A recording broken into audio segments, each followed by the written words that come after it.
Alors aujourd'hui dans cet épisode de Fait Maison et Fait avec Passion, nous nous retrouvons devant ce rosier, vous voyez qui est un rosier grimpant et qui n'a malheureusement pas pour lui de quoi grimper. Le but de cette vidéo est donc de vous montrer aujourd'hui comment je vais fixer dans ce mur là des pitons et un système qui permettra à ce rosier d'envahir ce milieu là et je l'espère de supplanter le lierre qui vient. Donc vous voyez rien de bien complexe, mais il faut quand même quelques étapes pour faire un travail propre. Allez, on se retrouve pour les premières étapes justement après le générique.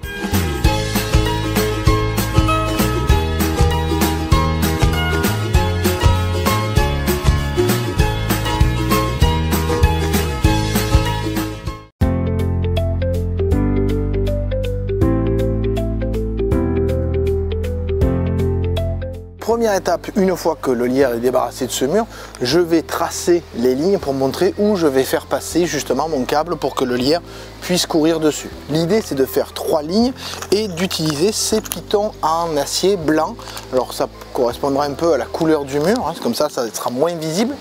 Et surtout j'ai pris des petits pitons parce que l'idée c'est pas de mettre 2 gros pitons et de tracer un câble entre les deux, mais d'en mettre plusieurs petits pour essayer de répartir la charge.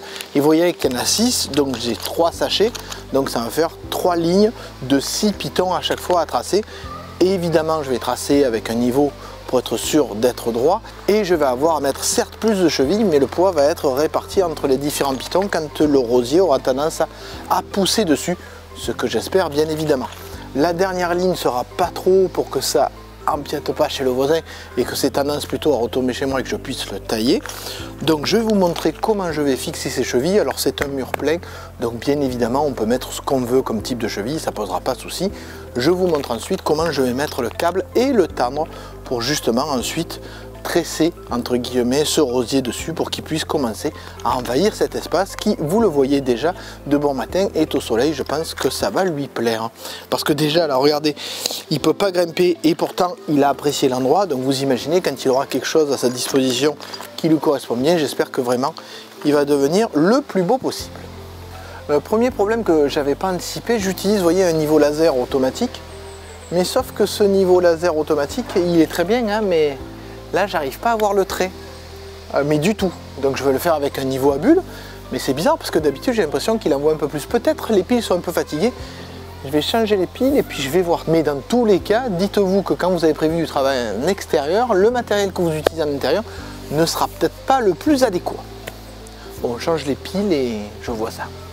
Voilà, une fois que le chef de projet a décidé de la distance entre les 2 poteaux pour avoir l'amplitude maximale pour mettre ces supports pour rosier, j'obtiens une taille de 6 mètres. J'ai 6 pitons, donc 6 mètres, ça fait un piton tous les mètres. Donc j'aurai plus qu'à faire les trous et à percer, plus qu'à tracer les emplacements et faire les trous pour mettre en place les chevilles. Par contre, je ne vais pas le mettre droit par rapport au sol, je vais le mettre droit par rapport au haut du mur pour que même si le mur n'est pas tout à fait droit, ce que je soupçonne malgré tout, ça puisse même garder la même distance et donc on ait cet aspect d'horizontalité. Bon, ben maintenant il n'y a plus qu'à faire le marquage et puis c'est parti. Donc je mesure 20 cm de la tuile et je fais mon trait et après je mesure 1 mètre à peu près et je refais le même et je refais le même ici et puis après toute la longueur et après en dessous, je vais peut-être faire en dessous alors je vais peut-être le faire à combien là 45 non 40 ouais, je vais faire ça comme ça.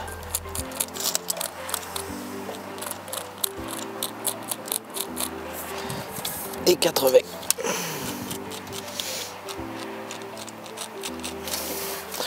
Voilà, comme ça j'aurai mes 3 lignes. C'est long mais ça se fait. Donc maintenant que j'ai fait toutes mes marques au niveau du mur, je vais pouvoir percer, mais je vous donne une petite astuce pour pouvoir percer au bon endroit parce que des fois en tournant avec la mèche, ça ripe un peu, on n'est pas au bon endroit. Donc je prends ma mèche et je la mets au niveau de la marque et avec un marteau, je viens me faire un pré-trou qui va guider ma mèche quand je vais commencer à percer. Voilà. On profite de ce petit bricolage fait maison mais fait avec passion pour comparer deux perceuses. La première, c'est une perceuse Festool qui peut aussi vous le voyez avoir un mode percussion pour aller dans les murs, mais aussi une autre perceuse. Alors là par contre on est plus sur un gros modèle, mais c'est du Dexter à de mémoire 70 €. Donc on va voir si vraiment on peut utiliser cette perceuse là dans tous les cas.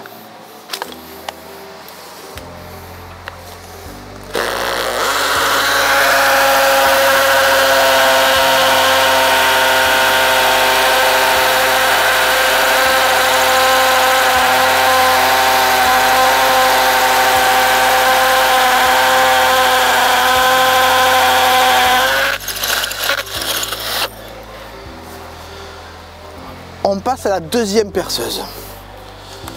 Donc maintenant, même perçage avec la même mèche, mais cette fois avec l'autre perceuse. Avec le système de fixation rapide, quand on arrive à le faire. Voilà. Allez, on voit ça au niveau de la deuxième marque, qui est ici.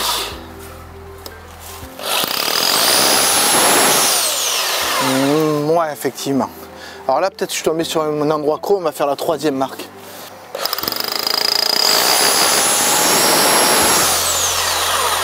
On va faire une quatrième marque peut-être.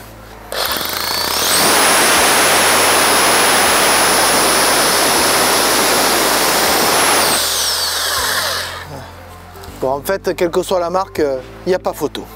Ça, beaucoup plus efficace pour percer dans un mur. Après, l'autre est plus polyvalente, bien évidemment. Bon, ben, je fais tous mes trous, on se retrouve.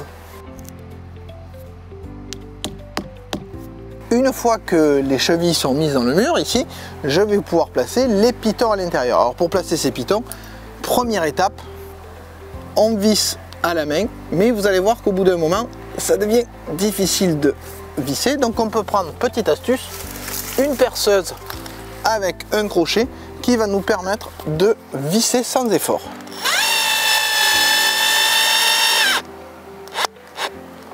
Alors même chose, si vous avez qu'un piton à faire, c'est pas intéressant. Donc, comme moi j'en ai un peu 18, c'est quand même plus sympa.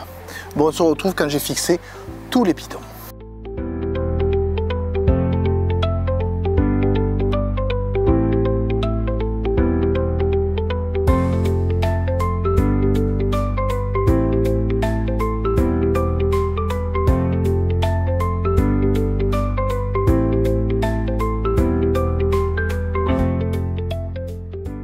Dernière étape, je vais mettre du câble rigide. Alors pourquoi du câble rigide et un peu épais? Parce que du coup, comme il est épais, il va bien supporter le poids. Comme il est rigide, j'aurai pas besoin de mettre un tenseur dessus. À la limite, je le déferai, je tendrai à la main si jamais il y a besoin. Mais je pense qu'avec la masse du rosier, ça ne sera pas nécessaire. Donc je prends ce fil rigide, protégé, je le passe dans mon premier piton. Je vais le passer dans tous les pitons et le fixer là-bas au bout. Et après, je reviens ici pour couper et fixer à la bonne taille.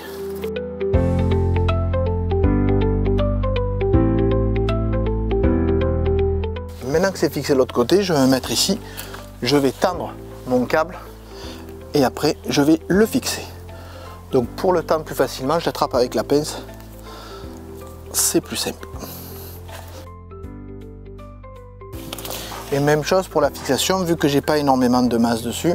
Vous voyez que j'utilise la rigidité du câble pour fixer lui-même en faisant des torsades.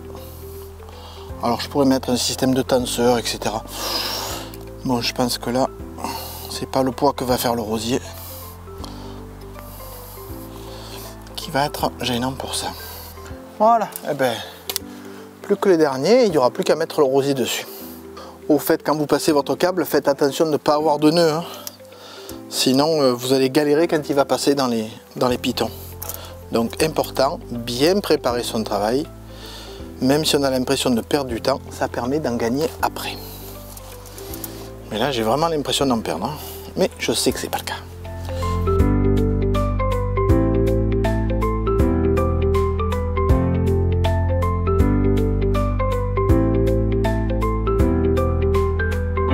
Voilà, j'ai donc terminé ce petit bricolage. Vous voyez, rien de bien sorcier, mais le tout c'est de bien comprendre qu'il faut le préparer avec soin, tant au niveau des marquages qu'au niveau des pré-trous, qu'au niveau des outils à utiliser. Oui, un perforateur est plus efficace qu'une perceuse à tout faire, entre guillemets. Bien imaginer qu'il faut défaire correctement son câble pour pouvoir le passer, avoir des pinces, tout ça. Donc la préparation est très importante, que le projet soit simple ou un peu plus complexe. Toujours est-il que l'essentiel quand on a un projet fait maison, c'est de le faire avec passion. Si vous avez apprécié cette vidéo, n'hésitez pas à mettre un like, à mettre un commentaire positif et constructif pour ceux qui regarderont la vidéo et voudront faire encore mieux. Et comme vous avez sûrement apprécié ce contenu puisque vous êtes arrivé jusque là, félicitations, je vous dis au revoir et à bientôt.